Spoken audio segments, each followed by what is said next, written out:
Good afternoon. Welcome back. Anybody having a good time? Anybody enjoying some sessions? Well, guess what? It continues and it gets even better because we're going to hear some voices that oftentimes have not been voices we actually listen to. And if you remember the keynote, what did he say?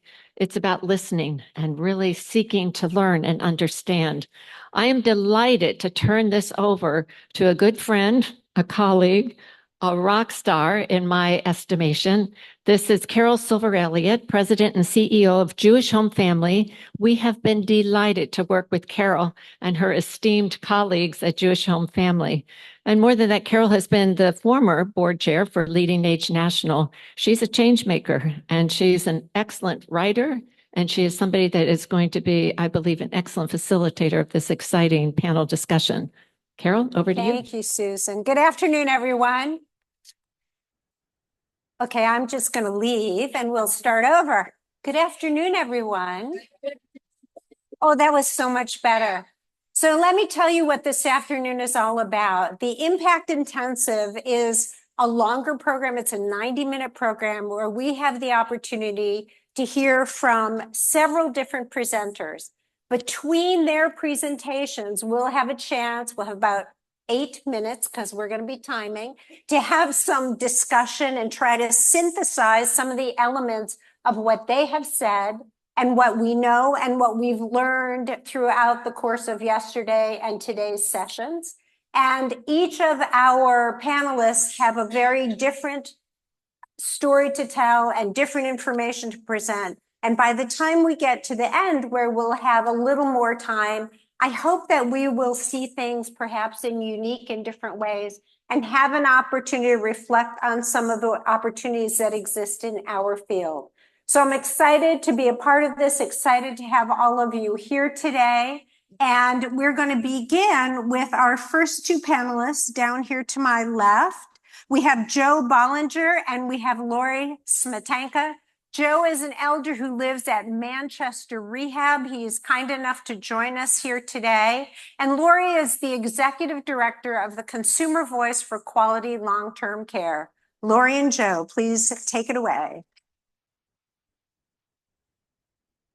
Thank you.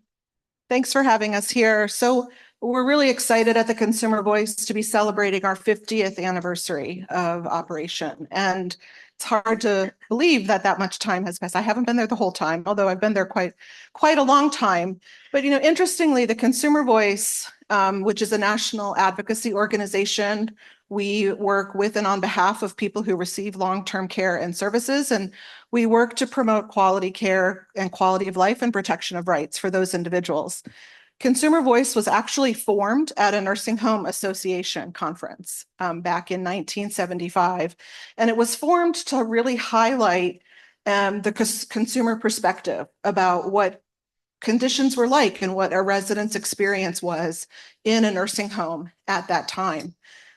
One thing that's really been integral to the work that we do is to amplify and include resident voices, family voices, consumer voices in all of that work. It's been certainly a priority issue for us.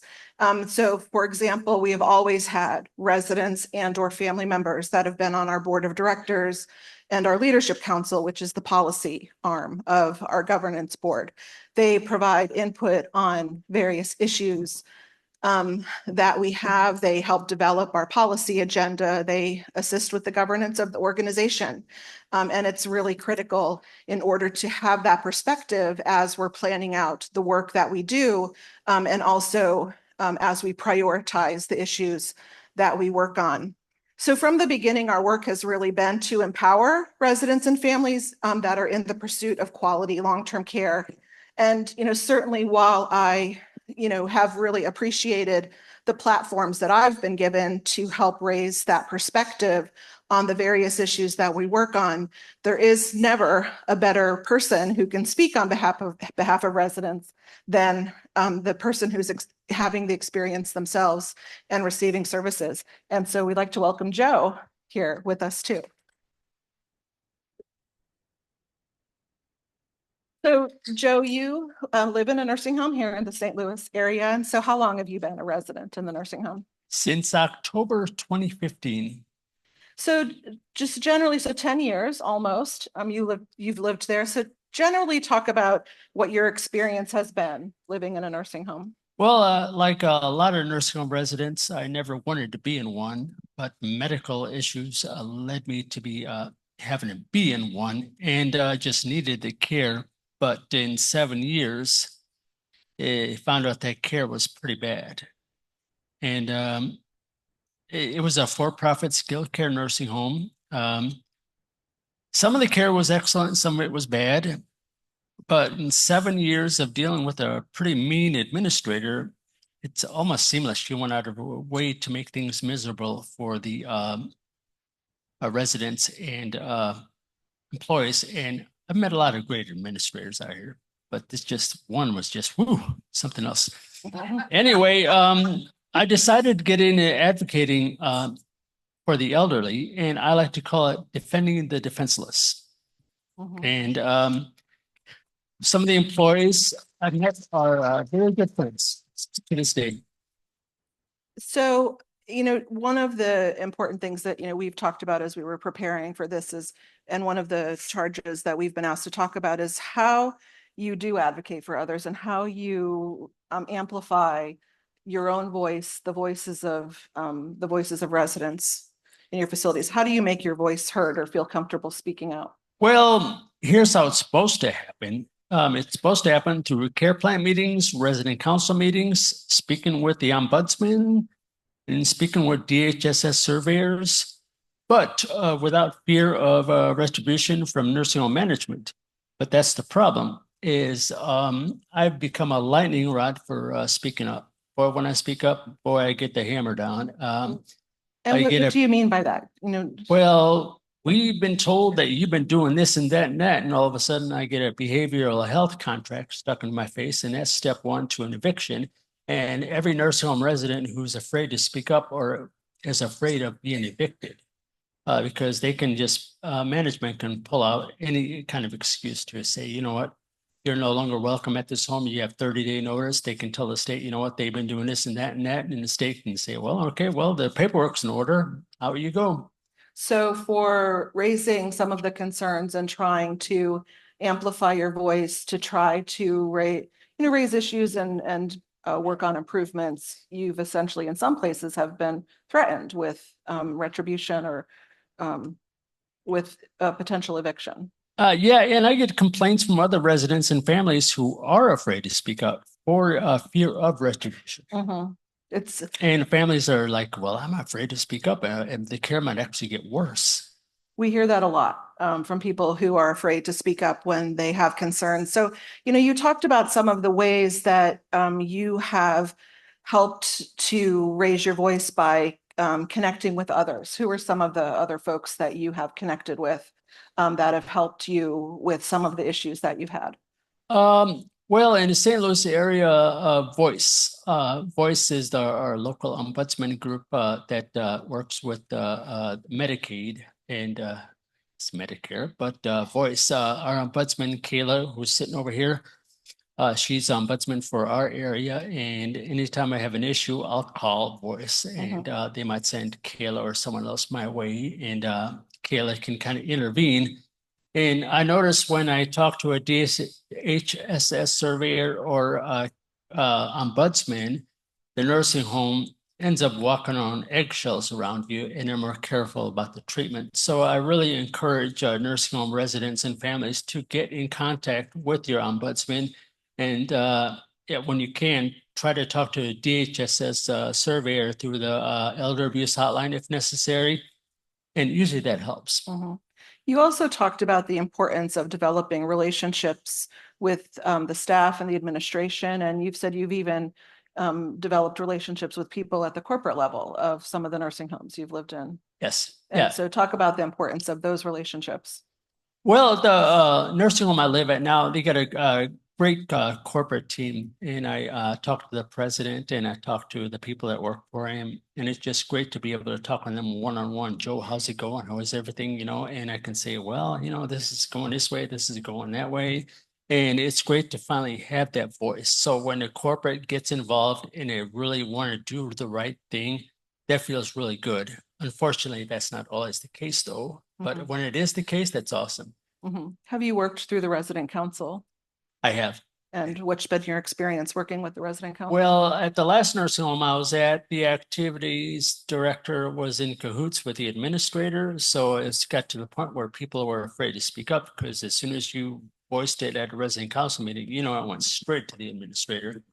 But now we have an activities director who wants the resident council meetings behind closed doors and says, you know what, this is your session. This is the way the state wants it. We'll take notes. We'll send it to the state. And that's the way a resident council meeting should be held, where a person can feel confident in voicing their, expressing their concerns without fear of retribution. So some of the resident councils that you did not feel were effective were the ones that were pretty much facility run and not really resident run and not given the opportunity to speak independently or among each other about what some of the issues or concerns were that they wanted to raise. Correct. Yeah. But when you did find that the resident council was more independent and given the opportunity that you had better success in working with them. So, I mean, certainly it seems like developing relationships and communication with people in the facility has been one way to raise your voice and have voices heard. How have you gotten through the fear of retaliation or retribution? By staying in contact with the corporate people and staying in contact with the ombudsman and getting to know the folks at DHSS, that has helped a lot. If I would have done that maybe 4 years ago, I think things would have went better at another home, but it was just really difficult because I didn't know my rights. And usually knowledge is power, and if you're kept in the dark, that works better for some people who don't want you to know. And I feel like the more I know, the more knowledge I get, the better, more comfortable I feel about speaking up. And how are you educating yourself about your rights and the information that you need to know to advocate for yourself? Well, this conference has been a big help. It's great to hear what goes on in other states. Just look up, there's a lot of information online. For instance, years ago, DHSS regulations were really hard to find, but now they're all on PDF, they're all online. So now when someone says, well, you know what, what's the issue on power strips? I can tell a family, hold on. Well, in regulation, if you have it hooked up to, in Missouri, the regulation is if it's hooked up to a medical device, then you can have a power strip in your room. So I said, hook it up to the bed, plug your bed into power strip, and you can have a power strip, but make sure it's a good quality one, not one of those cheapies, you know? So that type of thing. So I can look up the regulations myself, and it's a wonderful thing. So, you know, as we talk about, and as this audience here is thinking about ways that they can help empower residents that they work with to amplify their voices, what would you want them to know? What do you want them to take away from what they can do to help amplify resident voices? Well, I typed up that on a legislative level, it's got to be a bipartisan issue, because here in Missouri, you get one political party wants to punish another political party by vetoing a bill that's going to help everyone. And I'm thinking, wait a minute, you're hurting your own people that voted for you. They're out in a rural nursing home, wondering why they care so bad. And you're not thinking about them. We got to get legislators to think about the elderly in a non-political way. And I think that's going to help everyone out in the long run. And then let's see. I meet a lot of wonderful and well-meaning corporate and non-corporate employees in the skilled care nursing home industry who really want to provide the elderly with compassion, but they're hamstrung by wage, staffing, and other back office issues. People from CEOs to certified nurses, aides, and housekeepers, and everyone in between who want to do right by our elderly. And I'll tell you what, that really warms in my heart to know that. So I would like the audience to implement the things that they've learned here at this conference and put it into practice, because this conference is wonderful. Well said. Great, well said. I mean, I think, as we were talking and as I was thinking, a little bit more about the work that we've done, that the work many of you do as well, the other advocates that we work with, it really is important to be engaging residents and having their input in a whole variety of ways. I think the resident councils certainly are very important and engaging individual residents such as Joe in the work that's being done. But I guess a couple of things, that I wanted to share, maybe you can comment on them, is one, we really don't want to see administration or staff or corporations be defensive when residents and families are raising problems and concerns. Think of it as an opportunity to fix a problem that's being experienced by someone that is living in your facility. And frankly, we would strongly suggest including residents and families in developing solutions to the problems. And that could certainly be through the resident and family councils. It certainly could be including them as part of quality assurance committees. There's no reason why residents and families should not be part of quality assurance committees to help identify the problems and solutions to some of the problems that they raise. I mean, think about it. If you're responding to those problems when they're brought to you by the residents and families and you work on solving them, it's less likely that you're going to be having a regulatory fix later on. And, certainly looking at your own policies, practices, and training of staff in terms of reminding them that the residents do have rights to speak out and to really work to limit any fear of retaliation that exists, because that has been very widespread based on the work that we've been seeing. Well, the one thing I wanted to say is that administrators can be mobilizers. And I was at one home where the administrators, they would get tired of things and could voice their complaints to the corporation. And the corporation would just move them. And that's how they got around with that. And they might move them within less than a year there. And that's how they get rid of troublesome administrators who want to do right by the residents. And it always upsets me. So I don't want it to seem like I'm picking on administrators, because I've seen administrators do good things. Mm-hmm. Terrific. So any other words or comments that you want to share in our final minute that we have, Joe? I think. Okay, great job. Thanks so much.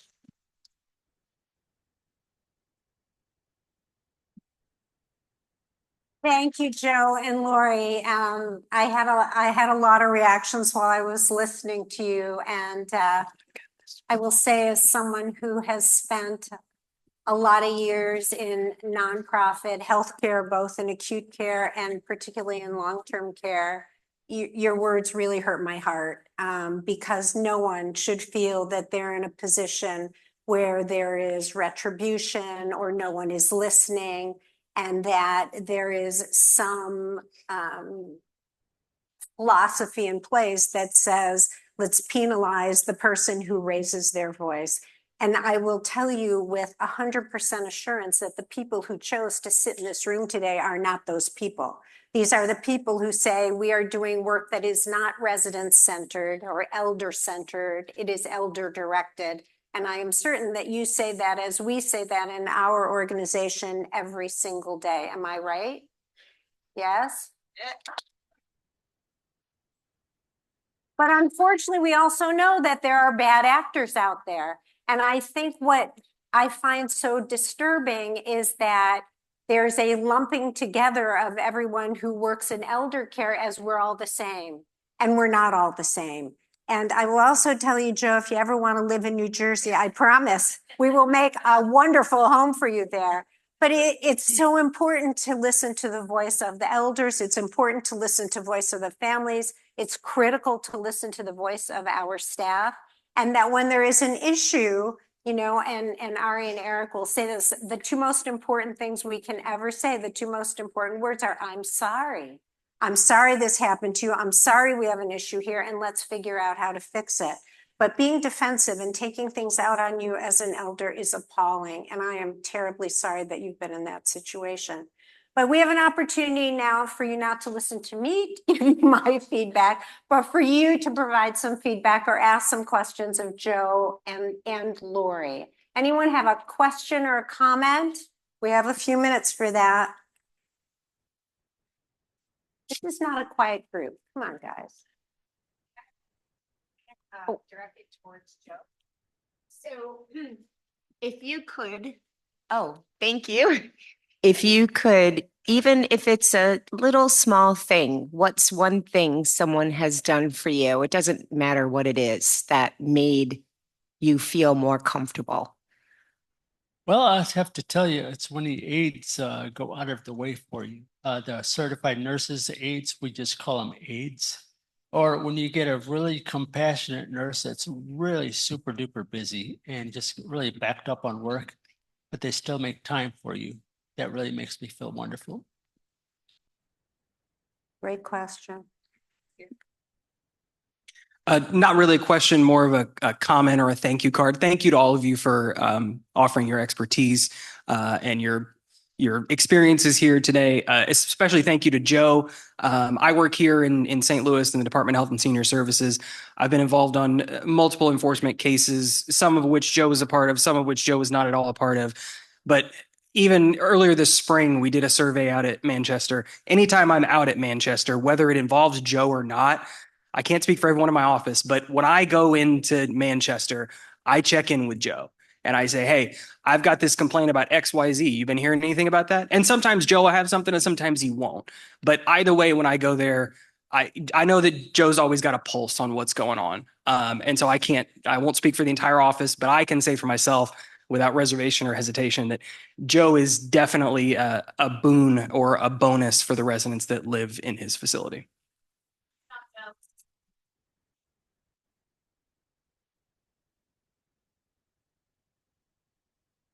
Any other questions or comments? We have another 2 minutes. Got another one over here? Okay. Hi, Joe. I just have a question for you. What is the one piece of advice you would give someone else who is starting their journey in long-term care? That would be a real key piece to help them start the process and get through. Well, it's more advice for the family than anything, because I usually talk to the families who are putting people in long-term care, visiting as often possible. Otherwise, the elder in long-term care is going to feel like they've been abandoned. So I say visit often if you can, do the laundry, if you can, bring snacks, magazines, things like that. And that'll help them acclimate to that and make them more comfortable there. Otherwise, they're going to want to flee the place or they're going to feel like they've been dumped there. Thank you. Anybody else?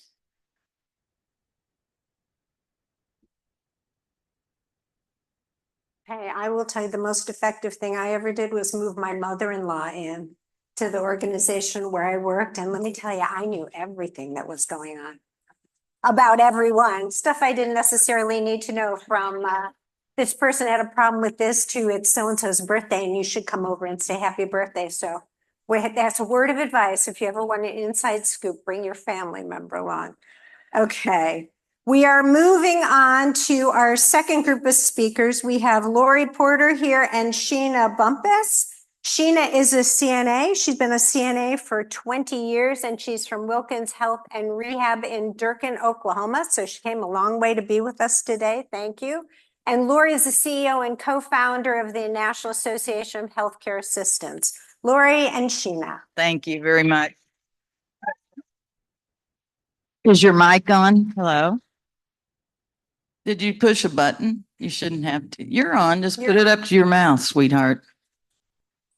Sugar. Okay, so thank you all for having us. I have 6 CNAs with me today, the Tennessee, Oklahoma, and Missouri. I could have brought 600. I would have, but you wouldn't send them. There's no good day to let a CNA off the floor. I've heard it for 30 years. 30 years ago, I started this association with a woman named Lisa Cantrell, and we both started our careers as CNAs. After 7 years, I became an administrator, and Susan only gave us 15 minutes, and I've never said anything in 15 minutes, so I'm going to try my best. I was CNA 7 years, a nursing home administrator 2 years, and a regional operations director 5 years, over 10 homes. In 1992, I took a call from a family member pissed off that I did not have enough CNAs. Family said, "Are you hiring people on parole?" That's who they thought I was hiring. 1992. 95, we started this association because the largest employee group that works in long-term care are called certified nursing assistants. And yet they are the low man on the totem pole in this industry. Today, we heard about empowerment. In 95, we started this because I always knew as an operator and as a CNA that we could do anything we set our minds to. We can destroy you. And many people have tried. But they can also, the superstars, if we can start treating them like superstars, instead of the 4 desperations you had to hire just to get a number, and then you treat them all the same. We got the same pain points Joe does. Sheena and I could have said ditto what Joe said. CNAs or residents are like a strand of DNA. They're woven together. You cannot separate them. What's good for residents is good for CNAs and vice versa. They have the same pain points. In 1989, Mary Tellis Nyack and her husband authored a paper called The Burden of Two Cultures. I would urge you to Google it and read it, because if it wasn't for the type, 1989, if it wasn't for the type, you would not know it wasn't written last night. That's how little we've changed in terms of nursing assistants. We're afraid of them. We're afraid to let them out of the house, of what they might say, what they might do, what they might tell. But I'm telling you that over the 30 years, we've developed some superstar CNAs that know the regulations, that know how things are done, and they're willing to help you hold the others accountable. But you have to be willing to see some superstars and be willing to not treat everybody as equal. Person-directed care, every employer in this country is now ran by employees, not the leadership. Our profession is the only one who will never switch from a top down. There's too many reasons we become micromanagers. I did it too as an administrator. I was too also scared. Do you know how to fill a building if you have a census problem? Get your superstar CNAs some business cards and let them fill your buildings. There's no better marketers on this planet than professional CNAs who deliver the care at the bedside and are proud to talk about it. Let them out of the house, let them be on the bedside, and let me introduce you to Sheena Bumpus. She's the vice chair of our association. I've known Sheena about what now, 12 years, 10 years? And Sheena is not the exception to the rule that you might think she is. She can become the rule. You just have to stop being afraid. Sheena, tell us a little bit, tell the audience about how you became empowered. What is empowerment to you? Before I joined NACA, I was one of those, just get on the floor, do what, you're supposed to do, go home. Well, then which we've heard a lot about empowerment, like Lori said, I became empowered. And through that, I started talking to my leadership team. I started advocating for myself, other CNAs, for my residents. I started getting opportunities that I never got before. And I started actually asking for further education. I work at a memory care unit. And so I would go to the leadership team, let me learn more about dementia care. And so if I could leave y'all with anything today, is empower your CNAs. If you empower your CNAs, you're not gonna lose them. I work for a great facility. And so we have so many empowered CNAs, but your residents are gonna receive better care. So we can also go, you know, advocate for them so they don't have to be in fear of retaliation. Because I know how that is, you know, because if something happens to us, we're in fear of retaliation. But if you advocate, if you empower the CNAs, then it leads to trust, it leads to respect within the whole team. And I mean, overall, that's what we want is better care for the, you know, whoever you're giving care to. Good job. Sheena, her current, her facility, she's been at the same one her whole time, all 20, how many years? 22 years, same facility, memory care. Before she became empowered, she was a CNA on memory care. She took what she learned at NACA. Her facility bought it for the CNAs. They bought membership for them all to be a part of our organization.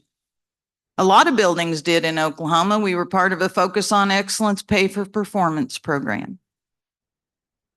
So they bought it, but they left it up to the CNAs to do anything with it. We lost a lot of those buildings because they said our CNAs didn't do anything with it. Well, you should have told them about it to start with, and they might have. But Sheena and her team did something with what the gift their facility got for them. And she took the initiative to become empowered. Will you tell the story about when you got a brand new DON who wasn't really too keen on having this uppity CNA? Who does she think she is? Well, in her defense, sometimes I did walk around like I knew everything. So, but we got a new DON, you know, and she was finding her footing, and I was trying to help her find, you know, go my way. And it just was not going good. I mean, for I would say about 6 months, we were just butting heads and nothing was working out. And I mean, when you don't enjoy going to your job, it's just done. So I finally went in there, you know, hey, you know, I don't know what I did. I don't know what you did. Something's not working out. And she was like, I've been wanting to say the same thing to you. And after we had a long discussion, it was like, we're here for the same thing. So we figured out we actually have a lot in common. And so since then, I mean, it's been a great relationship. And I wouldn't been able to have the confidence to go in there if I wouldn't have been empowered through NACA. Good job.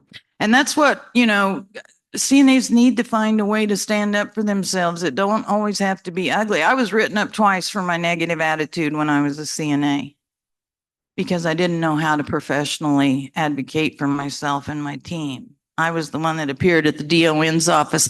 I'm not coming back if I ever have to work with her again. No. But most of us get mad because we don't know how to make our voices heard. NACA's been around a long time. By a show of hands, how many of you had no idea there was a National Nurse Aid Association? No idea we existed. And we've been here 30 years. We're marginalized just like our members are. And so I want to say thank you to Susan Ryan and to Marla and to CFI and to all the pioneers who started this journey, because we are pioneers too. We know our residents better than anybody else on this planet. We know whether Joe's had an affair or not. We know everything, don't we, Joe? We know it all. We know it, and we don't tell it. Let us help engage these facilities to be the very best they can be. Let's put the positive on top. Let's lift our superstars up as the example of who we want them to follow. But here's the thing, we cannot be afraid. We can't be afraid they're going to unionize. We can't be, everybody has been so scared of NACA for 30 years. It has been very difficult to do our work. Somebody hollered out, you should have. Why didn't you bring 600? Because they don't have this kind of money. Susan did everything she could to make it possible for us to co-conference this year, didn't you, Susan? Our teams worked together. But I don't have enough facilities that would ever consider paying even the discounted rate for CNAs to come. And we have to change that. Because the largest groups we have, we're ignoring largely, not you in here. I'm assuming we're the best of the best of the best. Because you paid a lot of money to come be here, and I don't know, you probably get CEUs and stuff. But this ain't where we're storming the Capitol. We're not bitching about reimbursement. We're not pissed off. We're here to learn person-directed care. And if we're going to do person-directed care, we have to do it for our staffs as well as we do for our residents, because they are so closely connected. So closely connected. 30 years to encapsulate it. Marla, have we gotten the 5 minutes yet? Okay. To encapsulate 30 years of work with the greatest people on the planet. And I'm going to tell you, if you're worried about survival in the future, you better make yourself some CNA friends. Because we are survivors. We are thrivers in the face of adversity. We have been diminished and marginalized for the 4 decades I've been in this industry. I don't think anybody means to, but when you got a top-down approach to everything, nobody wants the bottom to know anything. In 2018, NACA, along with the CNAs and our board of directors, developed what we believe, and I wasn't going to mention this, but since the 5 minutes hasn't been cut off, and I said earlier, her facility doesn't necessarily practice what I'm going to talk about, but they don't need to. And there's only about 20% of the nation's long-term care centers who would qualify for this program. But it's called the Enclave Principle. And we create distinct CNA departments. This is the impact, baby. Think about it. We create CNA departments that are led by the CNAs themselves. There is a position called a DNA, Director of Nursing Assistants, and about 7 of your CNAs are going to apply for that role. They're selected by their peers. Then there's another layer of leadership called the preceptors, and they do all the training and education of the newly hired talent. And you see turnover reduce. How does a CNA know in your facility if they're doing a good job or a bad job? Say it again. People stay. Say, okay? The residents is what they tell me, and the families. That's where their recognition comes from. It's not from you. It's not from them. We're all great. It's not from the outsiders. We're, the bads, the bad actors. But unfortunately, the bad actors is the reputation we all have. Every time in our nation and probably the world, the good are punished for what the bad do. And it's unfair. But the good must stand up together and advocate together and fight together and lock arms together. And the CNAs are not our enemies. I was appointed to the governor's task force in Ohio the last 3 years, the nursing home task force. And I know everyone thinks they treat CNAs so well. And I so much wanted to give administrators a voice to finally have the governor's ear. I talked to them, they invited 150 administrators. That's all the room could hold for a listening session.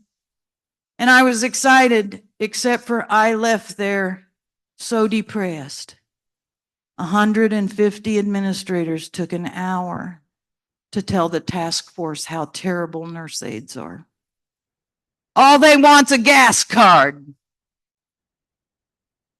If we can't give them a gas card or something, a gift card, a gas card, they're always on their phone. That's all they want to do is be on their phone. We find them hiding out in the shower rooms all over our buildings. How sympathetic do you think the task force was to nurse aides after that? Your power of your influence is great. The power of your words are great. These nursing assistants hang on those. Most of you go to work every morning and look like you slept with a dill pickle in your mouth. And here's these people just waiting for you to drop some words of wisdom. Let's get on the same side. We all are. The Enclave Principle, if you think you got the stomach for letting CNAs run their own show, here's how they know they're doing a good job or a bad job. They get to set 3 goals. as a team. They huddle up, they share a report. The DNA becomes a department head. Their CNAs are no longer in the dark. The charge nurses no longer run around trying to see if they did their vitals or got their showers done. That's an insult to clinicians. They need to be clinicians. This is a program that does everything we've read about for the last 4 decades about empowering nursing assistants. And I'm proud to say they developed it. So we do have solutions. Smart, empowered nursing assistants are nothing to be feared. Sheena, we have a couple minutes left, I think, and I want you to have the last words. Very rarely have we ever had this opportunity. Very rarely have I ever let anybody have the last word. And there's so many people that can vouch for that I'm embarrassed. So this is why we have done 30 years of work that we've not gotten a lot of pats on the back, but we've stayed the course. Broke, looked like we had to lay everybody. We've been through that 100 times in 30 years, but we never quit. Why? I was gonna say, she almost took away the last word. You notice. I just want to say your CNAs want more. You know, we offer them education, make them feel seen, let them have a seat at the table. You know, I consider myself a career CNA because I love what I do. You know, people, oh, well, are you going to become a nurse or whatever? No, I love this. And I've been lucky enough that my leadership and everyone, they offer us that. So I think, you know, you want to help with retention and everything. If you give your CNAs a voice, then that's how you get them to stay. And that's how you get better care for the residents. And that's how you get trust and respect with the team and everything. So don't count your CNAs out, empower them.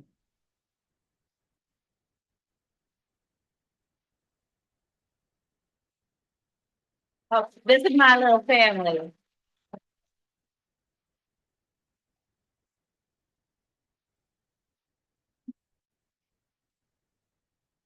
Thank you guys very much. I told them this was a house where they would be greatly respected. They don't always feel that. This is their first experience of being with people who truly love them and understand their value. And I thank you. I thank you from the bottom of my heart for being that group. Thank you. Thank you. It's lovely to see people here to support what you're talking about because it's so critical. You know, for those of us who have reorganized into households, the CNA is the backbone of everything we do. And that's so critical. And it's our biggest concern, right? Because we are not seeing the number. We were having this conversation at dinner last night, how difficult it is because it's not a career choice that a lot of people are making. And the people that we have to value every single day. But I can tell you in my organization, one of our big worries is that inevitably people are getting older. And we're seeing last week someone said so-and-so, one of our beloved CNAs is retiring. And someone else said, what do you mean she's retiring? She just got here. Well, 21 years is not, you just got here. And you know, people are entitled to move on to the next phase of their lives. But it's a real concern because we're not seeing new people entering the field in that way. We had the great privilege of opening our own CNA school this year. It's been an extraordinary experience for us where we've created a model that we call earn and learn. So we pay people for 40 hours. 20 hours are in the classroom taking the CNA program and 20 hours are working on the floors and understanding what that role really is going to be so that they will graduate from their class and be successful. But everybody needs to do that. You know, we're a lone voice in the wilderness. New Jersey allows us to train 10 people at a time. Well, you know, 10 people at a time is not going to make up for the humongous shortage that exists in this country and that is only going to increase. You have to look at the numbers. The demographics, the aging population is going like this and the supply is going like this. I don't have to be a demographer to tell you there's a problem. So the role of the CNA is crucial, but like everything we've talked about today, empowerment of the elder, empowerment of the staff, empowerment of the CNAs, empowerment of the people in this room to talk about mobilizing the movement. That's really where it all has to come down. Questions and comments? Marla's going to run around with the microphone again. Over here.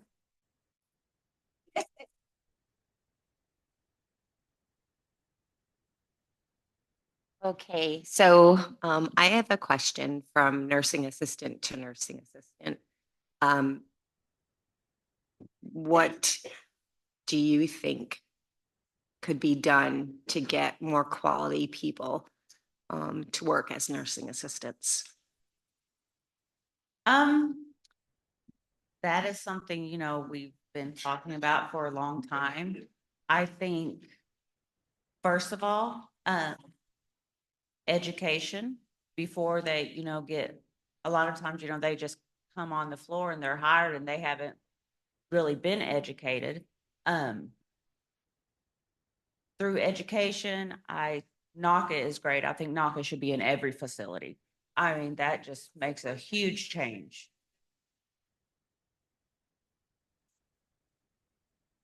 "25 years? And you will." I'll add to what Sheena said. I still consider myself a nursing assistant, even though I did all those other things. But here's what we have to do. We have to sell a better story. Right? I mean, we got to tell care sells. Nothing else sells in our business. The deli trays, the discharge planners, useless. It is being genuine and real and selling the care and who we are and the proud and how you set yourself apart. We did an RV tour a few years ago and the residents even came out. It was on bandstands and stuff. And they never get any fun poked at them because you're not able. It's against the regulations. So I told them every stop we made, I said, you know what? About 90% of the people that work here are really amazing and 10% shouldn't be anywhere near the property. And the residents are like, that's right, you're right, you're right. And I said, don't get all ahead of yourself. Same rule applies for you. 90% of you are amazing and 10% are a big pain in their asses. So cut it out, okay? And they just laugh at themselves. We have got to change the sad faces to the happy faces. If we're going to mobilize a movement, let's mobilize more than the bowel movement. Let's move it to a level that we can all share together.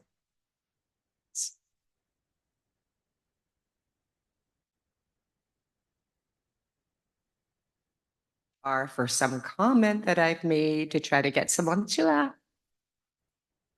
When you, if I could, and again, I'm so sorry, but you cannot let the young people stop this. When I was 19, the old charge nurses would say, these kids today don't want to work. I said, who the hell just did 6 doubles? Why are you saying this about us? Now we're saying it. These kids today don't want to work. Yes, they do. They just don't want to work like we did. Switch it up a bit. People want to be treated with dignity today at every level. Our children don't want to do what we did because we missed the soccer games. Daddy had to work. Mama's got an admit. They're not doing that. My son became an administrator at 24 years old. Do you know how long he lasted? 2 years. He had a scalding. He went to call the state, and the corporate nurse from a big chain called him and said, you will not report that. His mama would have stayed for the 120,000. Kids today won't do that. He came home to a 60,000 assisted living job. We have a lot of talent in our youth today. Capitalize on it. Don't criticize it. I also have to say how, you know, I'm telling everyone else to empower CNAs. We have to empower each other. You know, we have to stop talking down about each other. We have to stop talking down about our profession. Yeah. And like, I mean, to me, it is a profession. So we have to start lifting ourselves up or we're not going to get, you know, good ones coming in the field. So I had a quick question. Speaking on what you were talking about, we have the CNAs that work those shift doubles and constant burnout. what is a recommendation you may have for those CNAs who can't afford to take off, who are always working, always the one that you go to and be like, I know I can rely on you to do that, but you also know that they're burning out. It's a common one. You got those CNAs that really love their job, love what they do, can't afford to take off, want to pick up extra, but they're burning themselves out. And how do we, as team leaders, support them in that, but also say, we see you need a break. We can't give everybody an extra, hey, here's an extra, some gift cards or whatever, but how can we support them in taking care of themselves as well? I think that's where being transparent, trust, respect with your leadership team. I know at my work sometimes I give like mental health days. If they see that you're doing too much, hey, you need a day off. Get paid. Yeah. And then sometimes, sometimes, with everything outside of work, sometimes we just have to, say no, I I hate to say it, but you have to take care of yourself or you can't come to work and take care of everyone else. And so that's where we need good communication. Other comments or questions?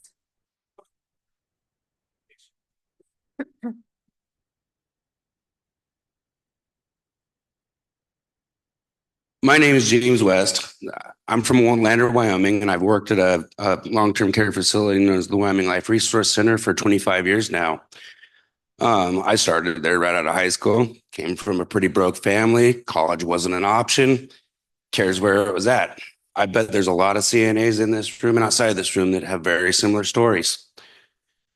But I did show up with something, and that was a work ethic and drive and passion. And I'm going to tell you a condensed version of how that story ends, or at least gets us to where we are today.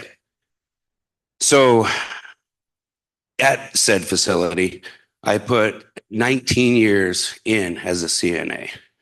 I did work of various homes on our campus, but at the end of the day, I was loyal to that facility, just like many are. I just heard years of service, loyalty conversations just now.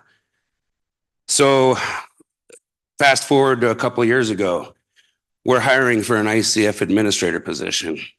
I'm terrified. You don't know what your new leadership's going to come in looking like, things like that, right? It goes through our minds as CNAs. Change is hard. It doesn't matter what it is. So interviews come and go. We hired one, and it lasted about 3 months. Not a great hire. So job's posted again. We're all nervously waiting for who comes. And one day, just out of the blue, our facility administrator comes and tracks me down on our unit. Says, can I talk to you? I said, okay. And first thought I have is I'm in trouble, right? Okay, what'd I do? Everything's going through my head. And so he pulls me into his office, and I'm waiting for this butt chewing of a lifetime. And he says, I want to offer you something that I don't think's probably been done a lot in the world. But he says, I'm going to start by telling you there's a reason you're sitting in here. It's like, okay, well, where's this going? He says, I watched you go out onto units and change things and develop systems and build processes that all resulted in better quality care, team building, this, that, and the other. He says, I don't know right now if this works. Well, the first question was, do you have any formal education? And I unfortunately had to say no. So he said, oh, well, I want you to apply for that administrative position. He said, I don't know if this will work or not. We'll see where this goes. He says, I'm going to start looking into some regulations. Well, long story short, there was nothing that we could find that said I could not do that. So I went through the interview process. I was offered the role. I was terrified. Me, a CNA, I wasn't ready for this. I told him, I said, sir, I have no education. We talked about this. He says, wait a minute. You just sat here and said you've been out there for 19 years doing this, and you're trying to tell me you don't have education to do this? He said, BS, you're hired. 6 years later, here I am. And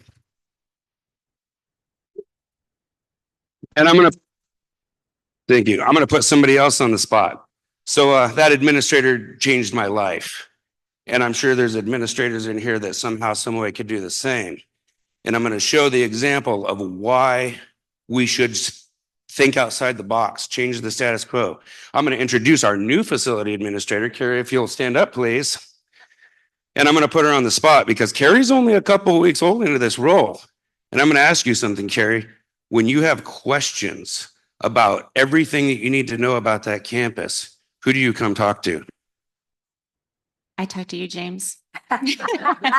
He's been my rock. It's only been a few weeks that I've been in. I'm here with a great team. I'm so grateful for him because he's had my back through this process. But I got to tell you something too, guys. I started as a CNA too. So, but this man has the respect of everybody, so I'm gonna stick with him. One more thing. As with most facilities, we have our mission statement, right? I'll spare you the theatrics of ours, but I came into this with my own mission statement. This is true. And Mike and everybody at this table has probably heard this at some point in time. My mission statement is we're charged with providing the best possible care that we can to the residents that we serve, but we cannot begin to even manifest that until we're taking care of the people that are taking care of the people.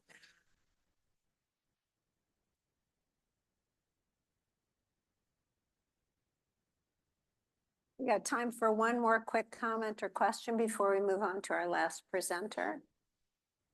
It's really hard to see in the light, so I'm assuming Marla's not seeing hands. I'm gonna really run for this one, so give Okay. me a second. Okay.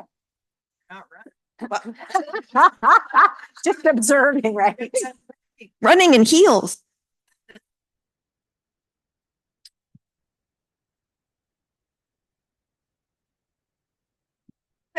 It's my fault for sitting in the back.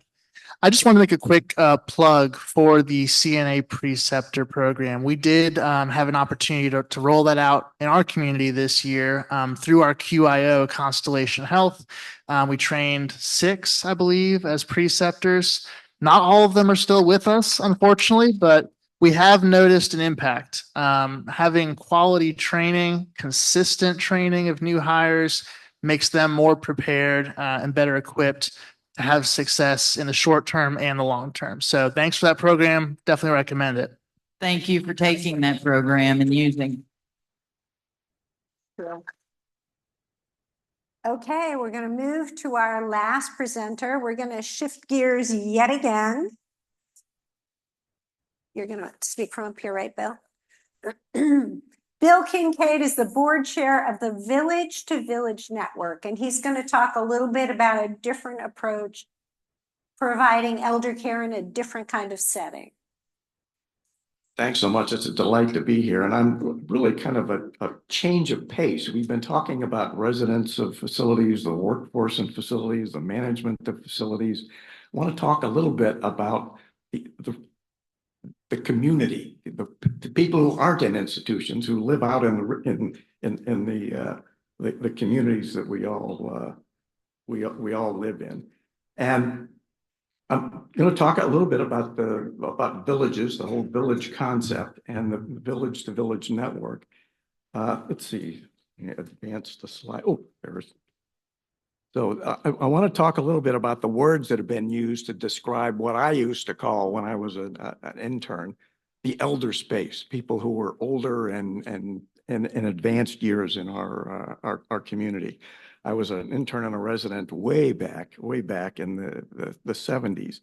So the words that have been used to describe people who live in the community have changed a lot. The village movement started about 25 years ago up in Boston, and it basically was built on an idea of age in place. You want to help people as they get older, stay in their home and age in place, age in their community. And we used a process called neighbor helping neighbor. We used volunteers from the community to do things for people that they couldn't do anymore in their own home. The words have changed a lot. The focus has always been on dignity, maintaining a personal agency, control over your life, so you can live your life where you want to be. Life planning is important as events happen. healthcare events, financial events, spouse dies. Many things occur as we live our lives. And what we're trying to do is prepare people in the community to deal with those issues so that they're prepared. Again, chance favors the prepared mind, and that's the process we're trying to push here.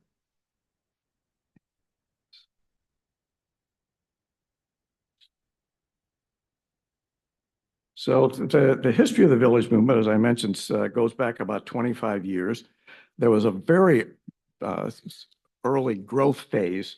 There were some articles in the New York Times that spotlighted what was going on Beacon Hills. These were millennials that decided that they wanted to take charge of their lives and help themselves in their community.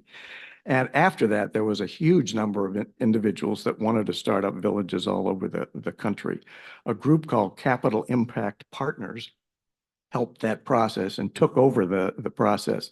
The folks on Beacon Hill were busy running their village. They couldn't start up villages all around the country. So the Capital Impact Partners helped to spur that process on. And in fact, I think the Pioneer Network was one of the groups that was supported by the Capital Impact Partners way back when. The Village Network really took over about 2010, 2015, and there was, again, rapid growth. Our focus has been on growing villages.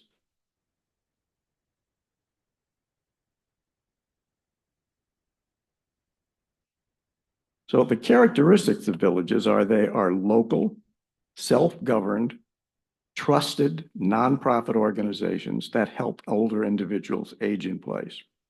They're member driven. We're not a franchise. We're not a building.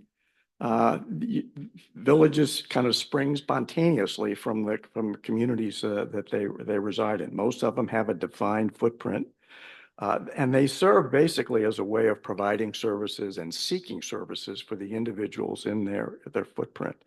Villages tend to spontaneously work with other groups in their community. And we have a long history of working with the area agencies on aging to provide some of the services that we don't. So the villages, again, offer a wide variety of services, and the village model itself is quite robust. Some of the groups are literally just community not-for-profits. They're not incorporated. They just form together, all volunteer, and work to provide the services that folks need, whether it's climbing up a ladder to change light bulbs or changing the storm doors or simple things around the house that will keep you in your home longer. They also provide a lot of social services and social events, educational events, and I think those help to enrich the life of the individuals that are in the village.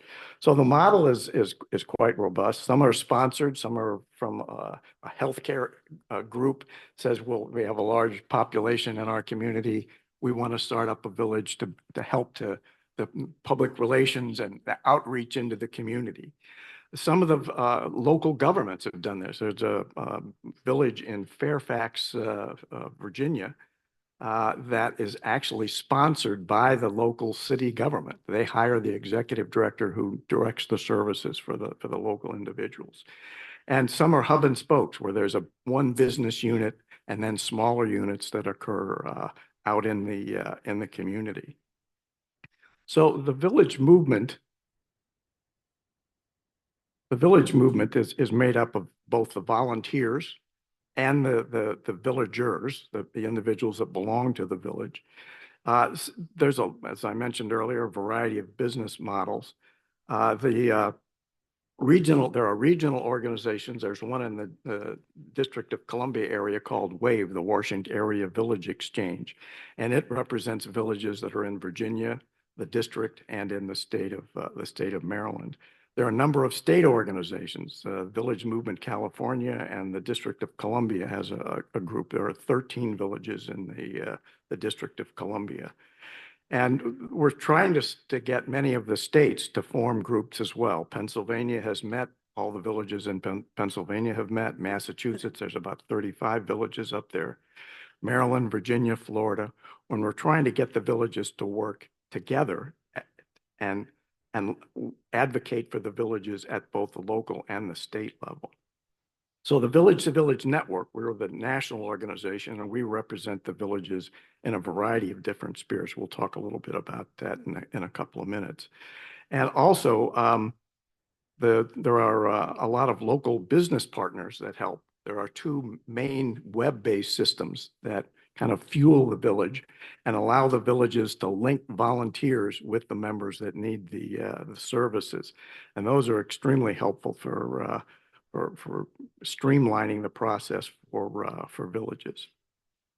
So the current activities of the villages we're really pushing advocacy at a national level, and a local and regional level as well. As I mentioned, getting local villages, getting their voice heard in their communities is extremely important.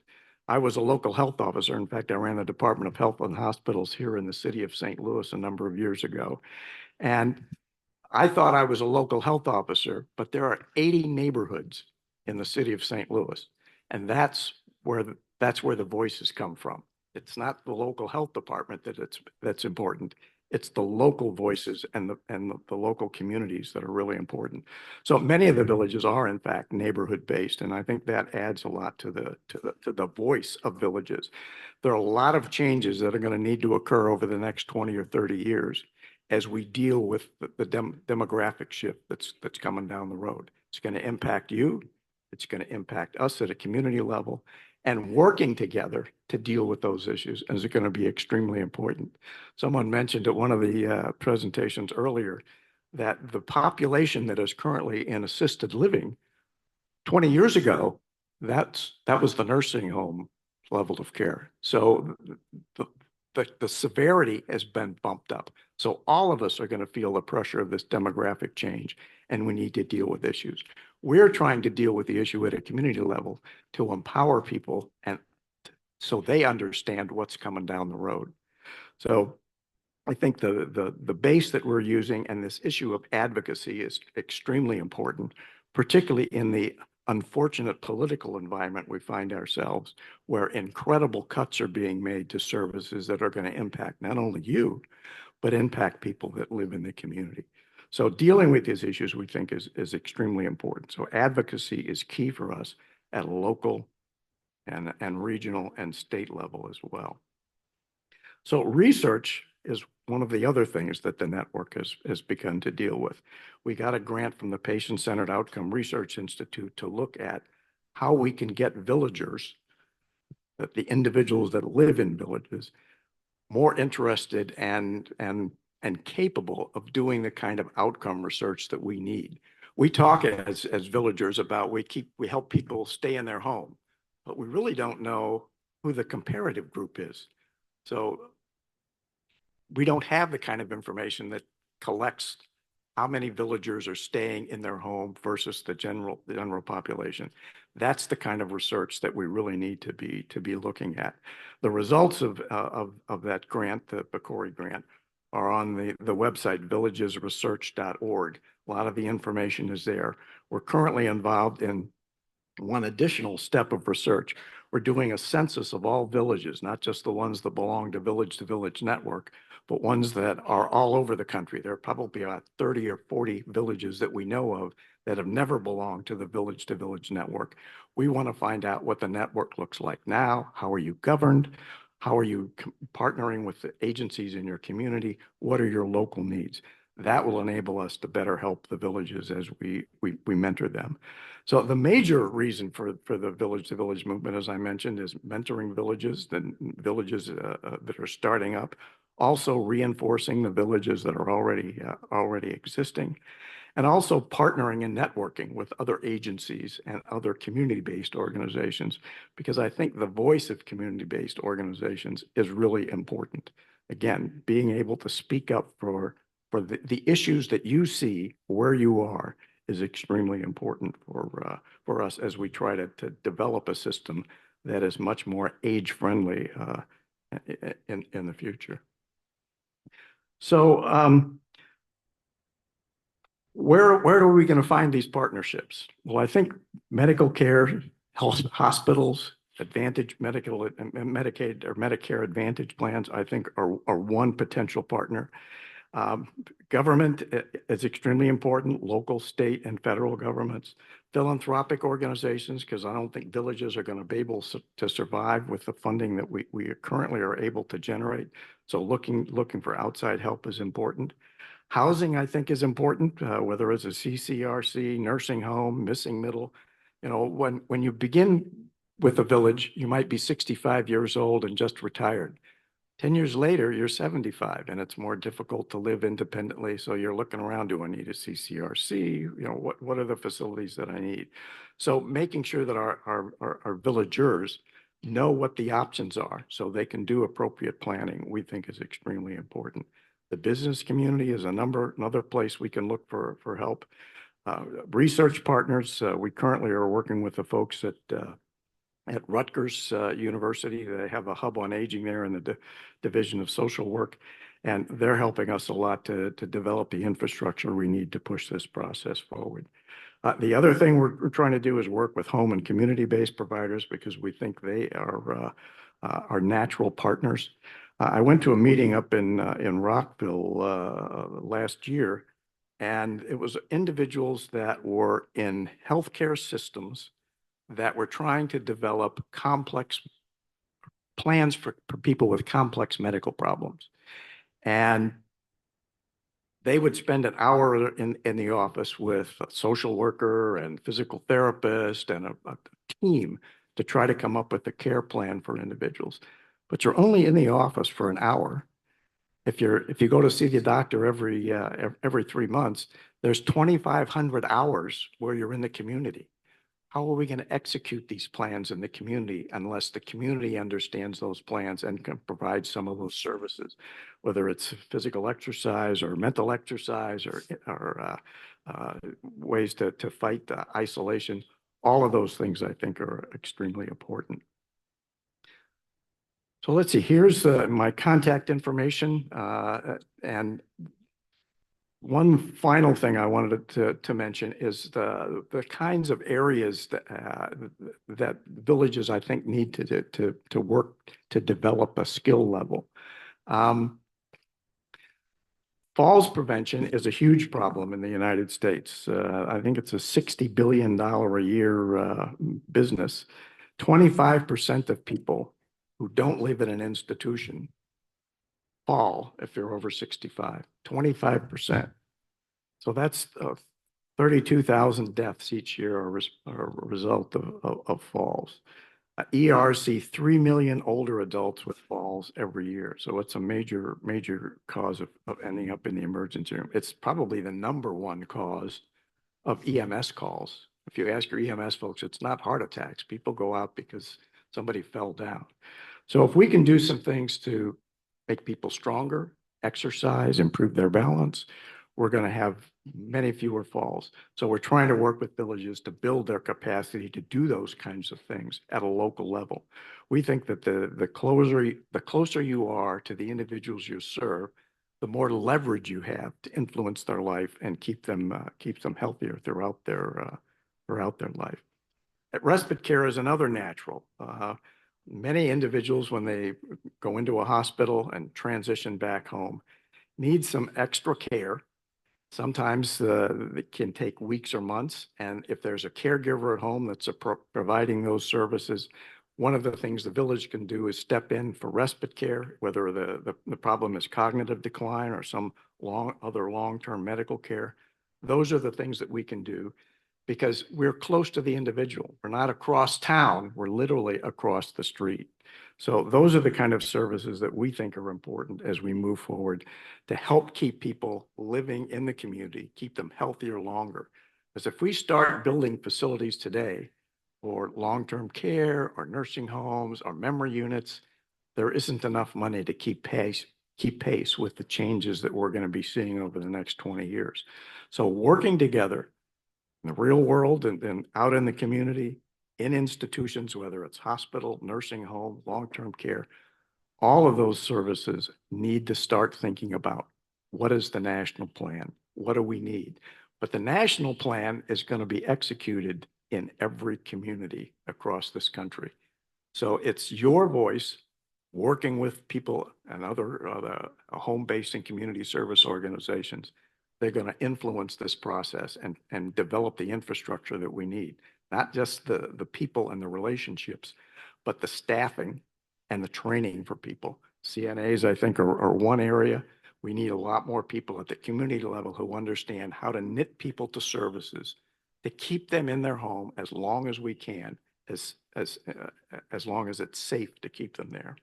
So that's what the village movement is all about. And again, we're looking forward to working with you all. I think there's a lot of issues we need to be dealing with, and we look forward to working with you in the future. Thank you, Bill.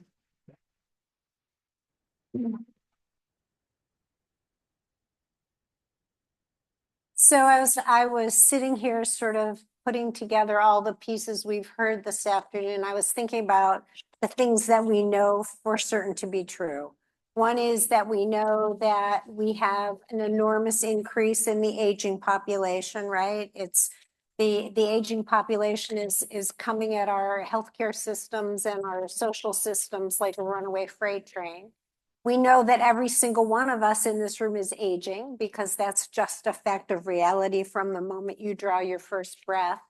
And we also know that what we've heard today in a variety of different ways are some really important things about the many voices that need to be heard, the voices of our CNAs and the other members of our team, the voices of the elders we serve, the voices of families, the voices of people who are providing care in traditional and non-traditional ways, the voices of community, and so many others. And it's really empowerment for all that's going to make a difference as we move forward. There is no one-size-fits-all answer. In fact, I don't think we know what the answer is. But I do believe that the people in this room are going to play a crucial part in figuring out the best answers that we can come up with, even if perhaps they're not the magic formulas. We have a few minutes now for your comments and questions. What did you hear this afternoon that intrigued you? What did it make you think about? What are you going home with? What questions do you have for our panelists? We have 12 minutes and Marla's getting ready to run again. So Back. where? Very back. Coming to you.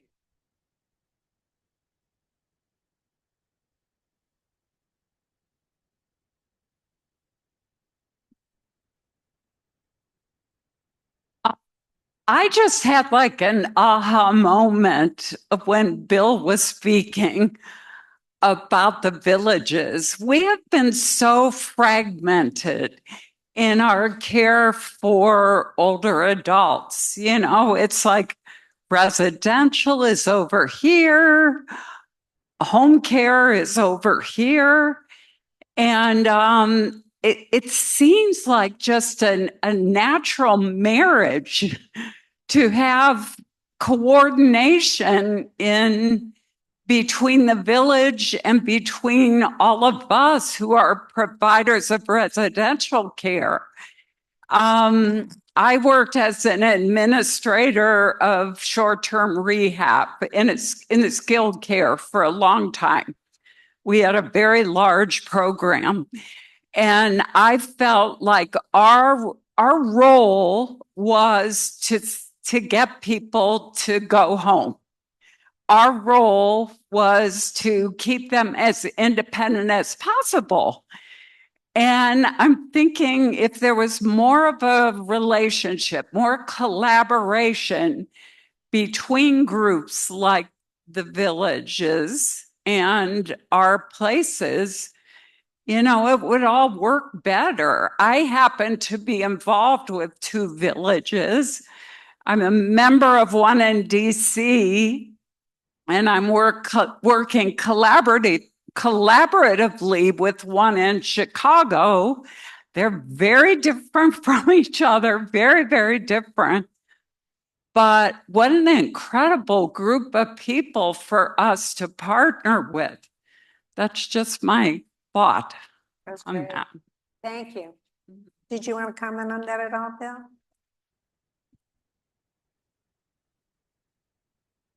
Please, beginning to start in our village in Foggy Bottom. As I mentioned, many of our members are aging and they're finding they can't live independently in their home. So one of the things we try to do is educate folks about what their options are, so they understand what their life plan can look like. And it's difficult. Most people, when they retire, think that, I'm going to live a life of leisure, and they kind of sit in a chair for a while and realize it's pretty boring. I need to find something to do. So joining a village, getting involved, volunteering to help other individuals in your neighborhood is an extremely rewarding experience. And I think that by educating people about what those options are and working closely with folks, it makes it much easier, I think, to make a transition if you have to make a transition. You know what the world is likely to look like, and it's a little bit easier to do. So I think it helps in planning, helps in the transition, and it helps people to feel like they own the process. Something isn't happening to them. They have some agency and some control in what's going on. Yeah. Anybody else? Comment or question?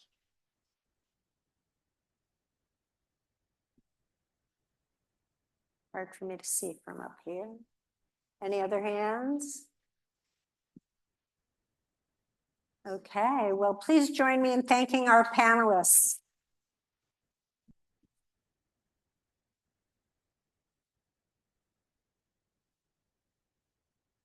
We're so grateful for your time and attention. So I'm going to ask if you have a moment to take your workbooks and answer a question, which is, what am I inspired to do as a result of the Impact Intensive? And the sentence prompt is, I commit to making an impact by doing. And I hope that you'll think about that, and I hope that you'll go home and do it. And maybe if you're inspired, you'll tell the rest of us what you did. Thank you all so much.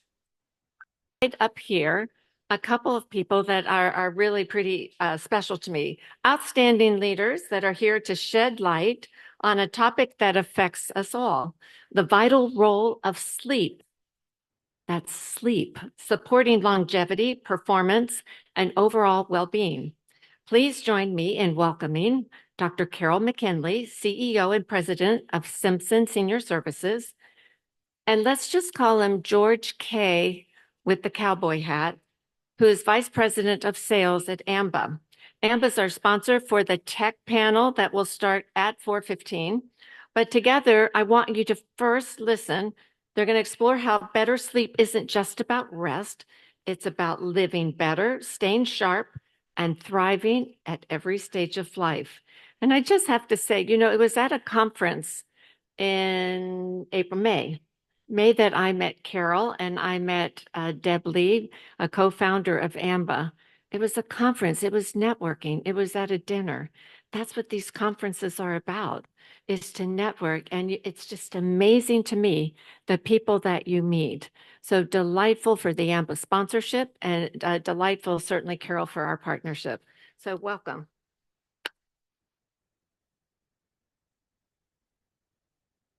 Everyone, I hope I'm loud enough. I probably don't even need the mic, to be honest with you.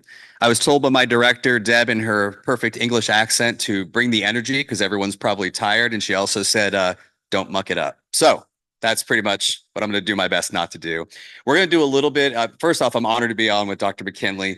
She's one of our clients and is amazing at this. So I'm going to keep my part short. We're going to do a little bit of activity because I'm sure you've been in an event all day and you're probably getting tired, and we're going to talk about sleep, so that doesn't help. And this is probably the perfect time to take a nap, but it probably isn't. So we're going to do a little bit of participation, if you don't mind, just to see where everyone is when it comes to sleep. So my first question for everyone, and just raise your hands when you think it's the answer. How many hours of sleep do most adults actually need? So your first option is going to be 5 to 6 hours. Who thinks 5 to 6 hours is pretty solid? It's probably what most of us get anyway, so we're just guessing. B is 7 to 9 hours. Anyway, all right, a little bit more. That's winning. 9 to 11 hours. All right, man. I thought I was going to trick everybody, but you got it. It's 7 hours. Most of us probably get 5 to 6, but it's critical. We need 7. The other question is, which of these health risks is most linked to chronic poor sleep? Memory problems. Got a little bit. Okay. High blood pressure. All right. Risk of falls. All right. So where are we at? All of them, pretty much. Pretty much all of them. Yeah. I didn't give you that option. That was a trick. So I'm trying to keep you awake. All right. That's just some of the next one is sleep curiosity. So true or false? Humans are the only mammals that willingly delay sleep. True? False? True? Okay. True or false? Okay, so other animals follow their natural needs. We stay up watching Netflix or scrolling on your phone or doing both because you always got to find a movie in the background just to play while you're scrolling through your phone. So look, I just wanted to help keep everyone awake, but we at AMBA, we actually track sleep and all different kinds of other metrics, but sleep is one of the most critical things that we track. So Dr. McKinley is going to talk more about that. I'm going to let her have the stage and thank you. Yeah. Lots of yours. Okay, there we go. Sleep does less, for myself, and I'm feeling it this afternoon because I don't sleep well when I'm at conferences. How many have this same problem? And so as you get through the day, and I remember talking to Susan earlier, and I was trying to come up with a name that's quite familiar to me, and I couldn't come up with a name. And I know that it's because I haven't had enough sleep. We think about that, we can explain or provide excuses for ourselves all the time as to why we may be struggling through a day. But we are not as forgiving to our older adults. How many go to the doctors now, to your family practitioners, and they assess sleep hygiene? They did it mine. They did it mine to give an idea of how well are you sleeping at night and how is it affecting you during the day and how is it affecting really your physicality. Sleep matters. It is a key health indicator in older adults. I have sat through various types of healthcare planning meetings with my teams, and I will hear them talk about residents' issues from, the morning or the late afternoon care planning meetings. And